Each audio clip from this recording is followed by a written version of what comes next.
بسم اللہ الرحمن الرحیم۔ السلام علیکم ورحمۃ اللہ وبرکاتہ۔ آج سے ہم ایک سلسلہ شروع کر رہے ہیں سیکھنے اور سکھانے کا، لرن ود یو کے۔ یو کے یعنی میں عثمان خالد۔ اللہ تعالیٰ سے دعا ہے کہ اللہ تعالیٰ ہماری یہ کوشش قبول کرے۔ ہم کوشش کریں گے روزمرہ میں استعمال ہونے والی کچھ ایسی باتیں، کچھ ایسے الفاظ، کچھ ایسے جملے جو ہم دانستہ یا غیر دانستہ طور پہ بولتے ہیں لیکن وہ درست نہیں ہوتے، اور یقیناً وہ ہماری بول چال کا حصہ بھی ہیں، تو کیوں نہ پھر کوشش کی جائے ان کو ایسے طریقے سے ادا کرنے کی جو درست ہے اور ہمارے لیے باعث اجر بھی ہے، اور ایسی چیزوں سے گریز کرنے کی کہ جو خطا یا گناہ کا سبب ہیں۔ تو سب سے پہلے جس موضوع کا ہم نے انتخاب کیا ہے وہ ہے سلام۔ جیسے میں آپ کو سلام کرتا ہوں تو میرے الفاظ عرف عام میں جو ہم استعمال کرتے ہیں، چونکہ ہم عرب نہیں ہیں، ہمارے ہاں جمع کے اور واحد کے صیغے الگ الگ استعمال نہیں ہوتے، تو ہم کوشش کریں گے وہ الفاظ ادا کرنے کی جو ہمارے ہاں عرف عام میں استعمال کیے جاتے ہیں۔ عرب کے اندر بہت ساری ایسی چیزیں ہیں کہ جو اہل لغت جانتے ہیں کہ وہ اس طریقے سے بھی ادا کی جا سکتی ہیں، لیکن ہمارے ہاں وہ رائج نہیں ہے۔ اگر ہم ان طریقوں کو، ان باتوں کو اپنے ہاں استعمال کرنے کی کوشش کریں گے جو عرب کے ہاں ہیں، تو شاید ہم لوگوں میں فتنہ پھیلانے کے سبب بنیں گے، جس کی میں آپ کو مثال دے دیتا ہوں۔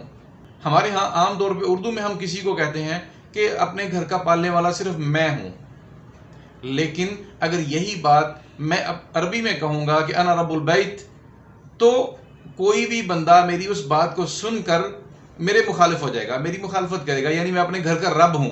میں رب چونکہ ہمارے ہاں اردو اور پنجابی میں یا ہندی میں صرف اللہ تعالیٰ کے لیے مخصوص ہے، اس کی بجائے اگر میں پالنے والا کہوں گا تو کسی کو بھی کوئی شکایت نہیں ہوگی۔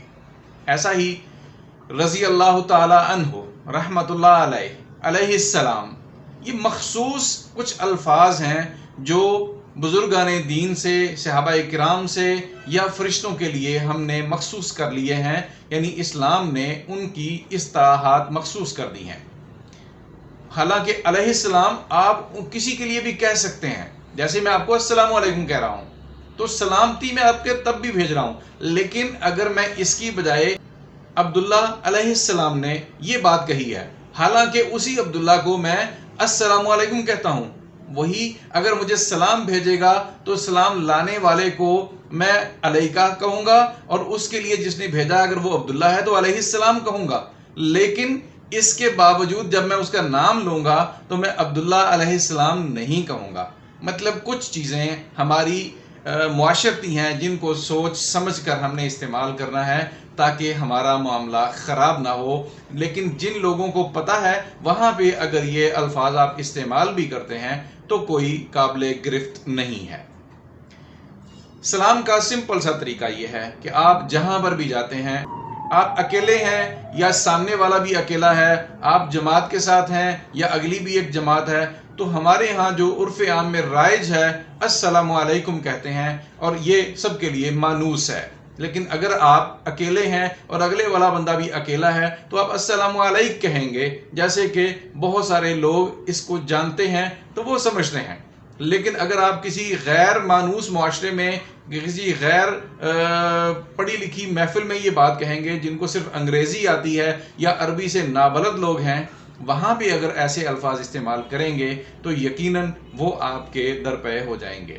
تو آسان کام کہ فتنوں اور پریشانیوں سے بچنے کے لیے وہ الفاظ استعمال کیے جائیں جو ہمارے معاشرے میں عام طور پہ استعمال کیے جاتے ہیں۔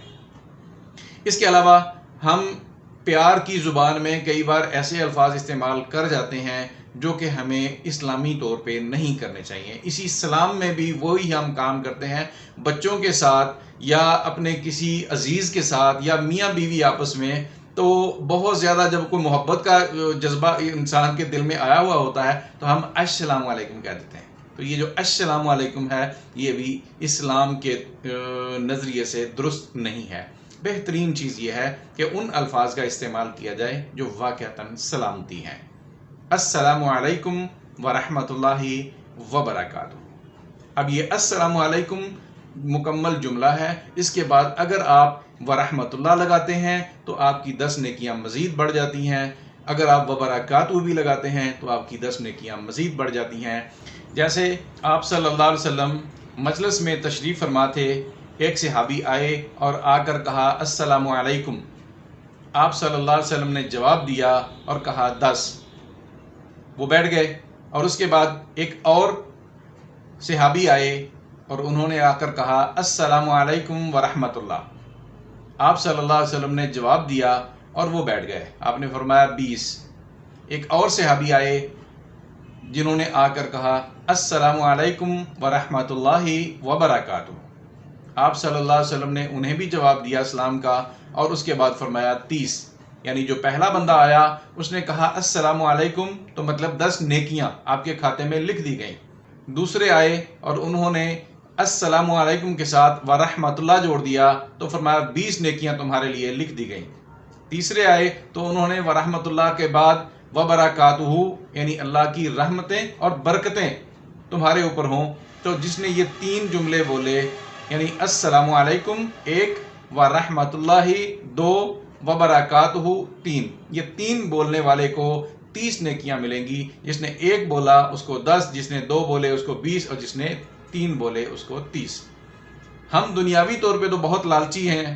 اگر ہمیں پتہ چل جائے کہ 1 گھنٹہ زیادہ کام کرنے کے پیسے زیادہ ملیں گے تو ہم یقیناً اوور ٹائم لگانے کی کوشش کرتے ہیں، لیکن نیکیوں کے بارے میں بہت بخیل اور کنجوس ہو جاتے ہیں. یقیناً یہ کرنسی وہاں نہیں ملے گی، یہاں سے ہی لے جانی پڑے گی. جتنی لے جا سکتے ہیں جمع کر لیں. اس کے بعد اگر آپ کو کوئی بندہ سلام بھیجتا ہے اور اگر سلام بھیجنے والا ایک ہے، سلام لانے والا بھی ایک ہے، تو ہم اکثر و بیشتر سلام لانے والے کو کہہ دیتے ہیں وعلیکم السلام. حالانکہ یہ درست نہیں ہے. وجہ یہ کہ جب آپ کسی کو کہتے ہیں وعلیکم السلام یا وعلیک السلام تو آپ تو صرف اس کو جواب دے رہے ہیں جس نے یہ سلام دیا ہے، جس نے بھیجا ہے. جو سلام بھیجنے والا اس کو تو آپ نے کچھ بھی نہیں دیا. تو اس کا طریقہ یہ ہے، جو اس بندہ سلام لا کر دیتا ہے تو آپ اس کو کہیں گے علیکہ، اور اگر بھیجنے والا ایک ہے تو اس کو کہیں گے وعلیہ السلام، اور اگر بھیجنے والے زیادہ ہیں تو کہیں گے وعلیہم السلام. یعنی علیکہ وعلیہم السلام، جنہوں نے بھیجا ہے ان سب پر بھی اللہ کی سلامتی ہو. ورحمۃ اللہ وبرکاتہ، وہ جتنا زیادہ آپ اس میں اضافہ کریں گے آپ کی نیکیوں میں اضافہ ہو جائے گا. لانے والے 2 ہیں تو تثنیہ کا صیغہ ہوگا یعنی علیکما وعلیہما. لیکن چونکہ ہمارے ہاں یہ چیزیں زیادہ پتہ نہیں ہوتی ہیں تو سمپل یہ ہے کہ آپ علیکم وعلیہم السلام کہہ دیں. اس میں 1 ہوگا تب بھی شامل ہو جائے گا، زیادہ ہوں گے تب بھی شامل ہو جائیں گے. جیسے کوئی ہمیں اگر کہتا ہے السلام علیکم تو ہم اس کو کہتے ہیں وعلیکم السلام. یعنی وہ لانے والا یا بھیجنے والا سلام ایک ہے تب بھی ہمارا جواب یہی ہوتا ہے، اور اگر کہنے والے زیادہ ہوتے ہیں تو تب بھی یہی ہوتا ہے. مجلس کے آداب میں بھی یہی ہے کہ اگر آپ اکیلے ہیں اور جا کر آپ نے سلام کیا، اس مجلس میں سے کوئی ایک بندہ بھی اگر جواب دے دیتا ہے تو سب کی طرف سے جواب ہو جائے گا. اکیلے ہر بندے کو جواب دینا ضروری نہیں ہے.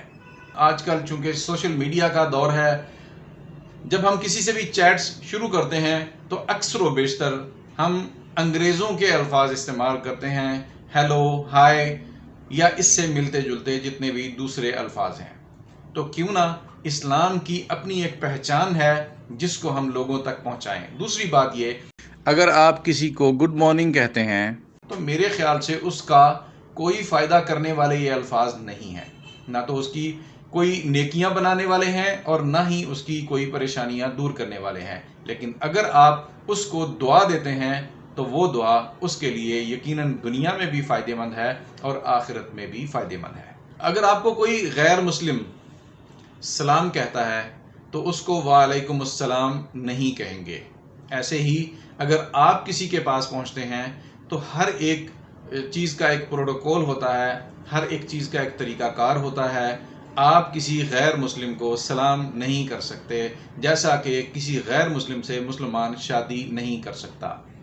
البتہ اس میں کچھ ایسے الفاظ ہیں کہ جن کو آپ استعمال کر سکتے ہیں. ہمارے ایک استاد تھے، وہ کہا کرتے تھے کہ اگر آپ اس کا آسان طریقہ دیکھ لیں تو درمیانی رستے کے بہت سارے ایسے الفاظ ہیں جو ان کے لیے بھی باعث راحت اور خوشی ہیں اور آپ کے لیے بھی ٹینشن کا سبب نہیں ہیں. جیسے